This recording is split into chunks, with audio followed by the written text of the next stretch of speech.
Doctor Babasaheb आंबेडकरांच्या फोटोवरून महायुतीच्या नेत्यांनी जितेंद्र आव्हाडांची कोंडी केलेली असताना छगन भुजबळ आव्हाडांच्या मदतीला धावून आले।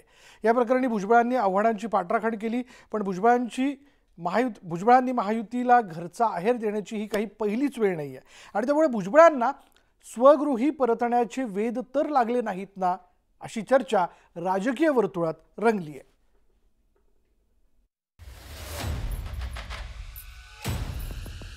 त्यांनी जे आहे नंतर माफी सुद्धा मागितली। मला असं वाटतं की त्यांची भावना जी आहेत आपण लक्षात घेतली पाहिजे। केवळ ते आमच्या विरोधी पक्षातले आहेत म्हणून त्यांना त्यांच्यावर टीका करण्यात अर्थ नाही। की सरकार आमचं आहे, महानगरपालिका सुद्धा जे आहे आमचीच आहे सध्या। म्हणजे सरकारच्या उद्धव ठाकरेचा काय संबंध? सगळ्यांकडे त्यांचे फोटो असतात, तर त्याच्यावरून काही इन्फ्लुअन्स काढणं हे योग्य आहे असं मला वाटत नाही। काय आपण त्याच्यात राजकारण आणण्याचा काही प्रयत्न करू नये।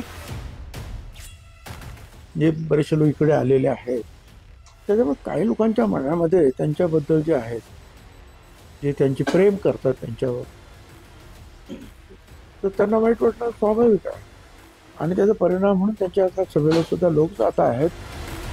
गेल्या काही दिवसात छगन भुजबळांची ही वक्तव्य आहेत, ज्यावेळी महायुतीच्या नेत्यांनी महाविकास आघाडीला टार्गेट करण्याचा प्रयत्न केला त्यावेळी छगन भुजबळांनी त्याला छेद देणारी भूमिका घेतली आहे। आता बुधवारचीच घटना बघा। जितेंद्र आव्हाडांनी महाडच्या चौदार तळ्यावर जाऊन मनुस्मृतीची प्रत जाळली। त्यावेळी आव्हाडांनी डॉक्टर बाबासाहेब आंबेडकरांचा फोटो फाडला। त्यानंतर महायुतीच्या नेत्यांनी त्यावर जोरदार टीकास्त्र डागलं। विशेष म्हणजे अजित पवारांच्या राष्ट्रवादीचे आमदार अमोल मिटकरनी सगळ्यात आधी याविषयी सोशल मीडियावर एक पोस्ट शेअर केली। त्यानंतर या वादाला तोंड फुटलं।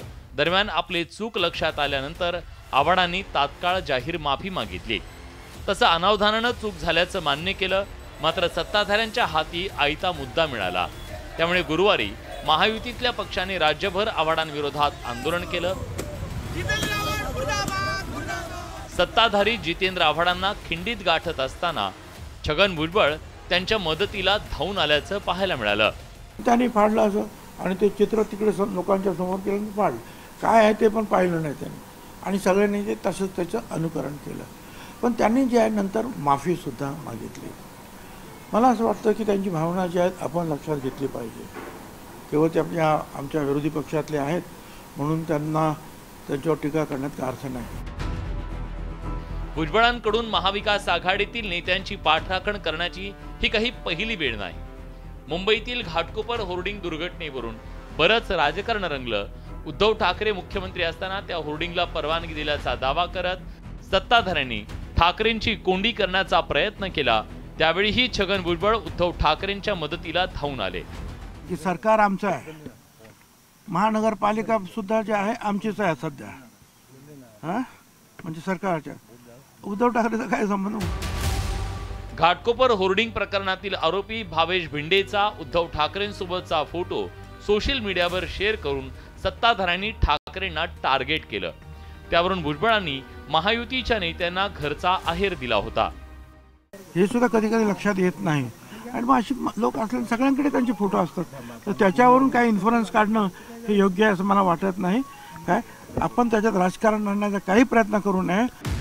नुकताच लोकसभा निवडणूक प्रचारात महायुती विरुद्ध महाविकास आघाडी असा संघर्ष पेटला। दोन्ही बाजूच्या नेत्यांकडून एकमेकांवर आरोप प्रत्यारोप केले जात होते।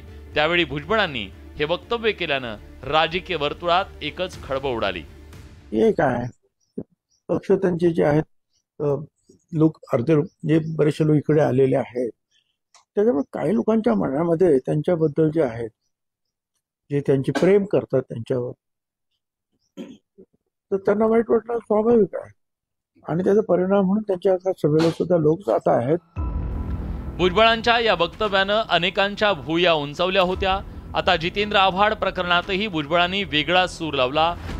त्यामुळे भुजबळांच्या मनात नेमकं काय चाललंय अशी चर्चा राजकीय वर्तुळात रंगली आहे। Bureau report, news 18 Lokmat.